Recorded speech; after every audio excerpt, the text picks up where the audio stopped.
Hey there guys, it's Joey. Today's video is going to be on the subject of wisteria and its uses that you can use within the craft. And wisteria is one of my absolute favourite plants or flowers to work with.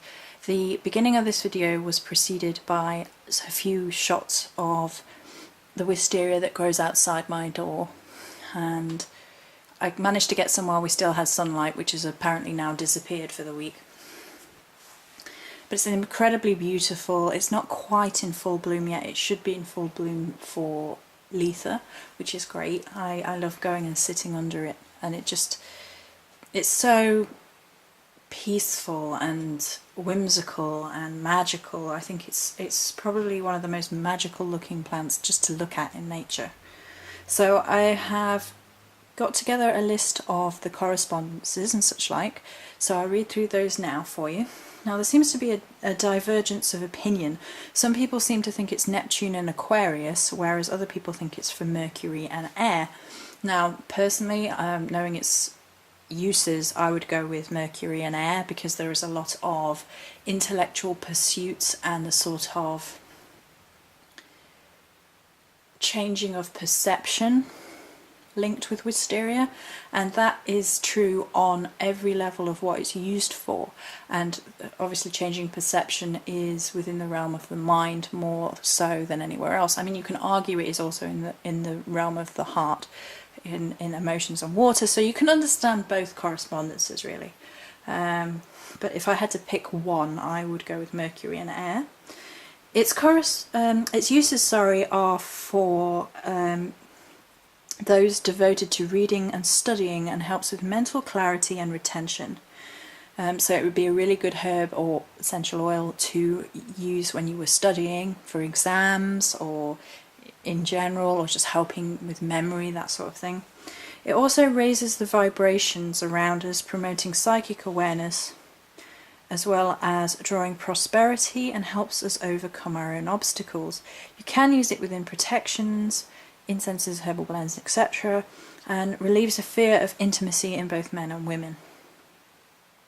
So those are sort of the uses that you will find if you go and look in a book or look online or whatever.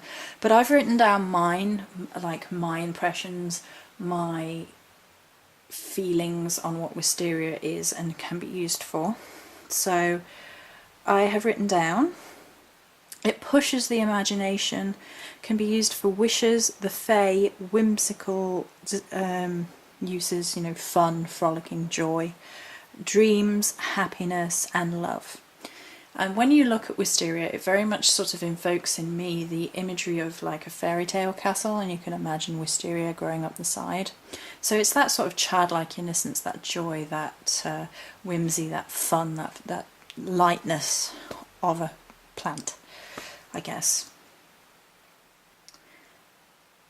And I'm making a votive which is currently setting, and I'm using wisteria within the Aventurine Crystal Spirit series. That's my new one. I've already done the spell jar, which I showed on another video, and I'm working very closely with wisteria and Aventurine at the minute. They seem to go together quite well to me. There's something about the colours going quite well together. Wisteria, if you consider that air and Aventurine is earth, there's a nice balance there of energies. They can both be used in a very wonderful way of overcoming something. So you can use Aventurine for overcoming illnesses, for health, for mental health, and that you can use wisteria for overcoming obstacles, so that sort of buffers each other. Both can be used for prosperity. There's something very calming, relaxing and serene about Aventurine, and the same can be said for wisteria. So to me they go together, strawberries and cream, or whatever. Probably start some arguments now. I don't like strawberries and cream. Okay, anyway, so the one in the packet that you can see in the video, I'll try my best to get this to work, because I've got it currently on the stand, because a couple of people said that it was a bit shaky when it was handheld. The problem with it is it's a bit argumentative like this. So I will try my best to get everything in focus. So the one in the bag that you can see in front of you is from last year, and I try not to pick this plant flower off the vine, as it were. I prefer to pick them when they've fallen to the floor. There you go. Isn't that beautiful? Looks a bit like a butterfly. So that's really gorgeous. It's a really beautiful purple colour even when it dries. It's a lot lighter, I think, when it's actually in nature, although you can get variations of the colour from lighter to darker. And this is from this year that I found on the floor, on the ground outside, and the minute I see anything on the floor I pick it up and start drying it out. You can see the sort of gorgeous natural curve as it's just sat in the bowl. This is something else. I think it has a really distinctly feminine energy, you know, the way it spirals and grows in a spirals. There's something very goddess-like, very feminine about it. So I'll just remove that. So this is the aventurine chips. These are imbuing away on the board as well. This is my work board, so it's a little bit beaten up, as you can probably see. I need a new one. So I will be, I don't know, I might make one. I might look into making one. We'll see how I feel.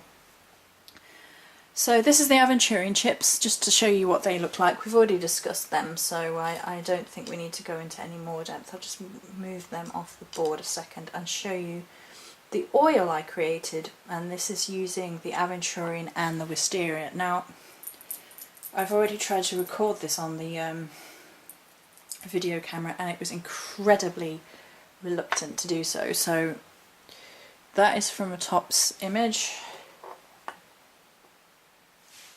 That is from a side image. Now,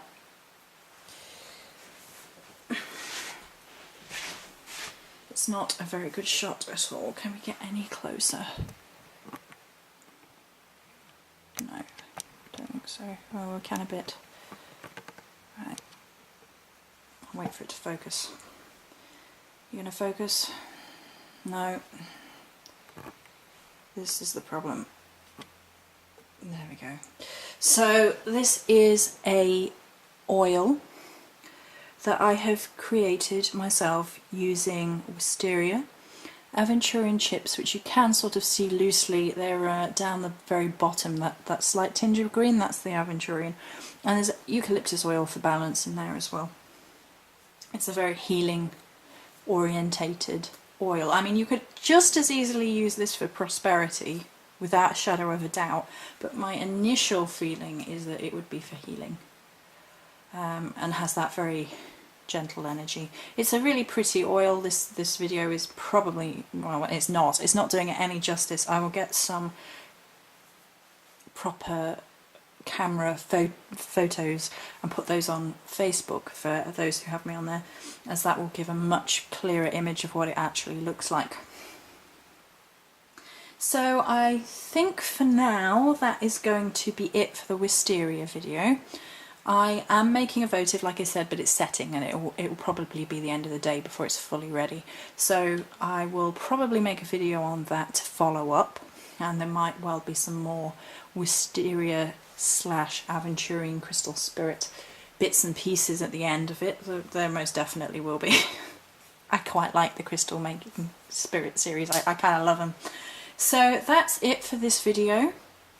I know there haven't been any videos since my what is worth fighting for video. I've actually been writing. I sort of, you know, said about the writer's block being a problem and asking you shall receive, apparently, because then that moved and I finally got some more stuff done, which was fantastic. And that's part of me driving myself in the direction I want to go. So I'm going to hopefully do some more writing. Well, no, I am positive thinking. I am going to do some more writing today, and I've done a little bit of crafting already. I'll probably do a little bit more for sure.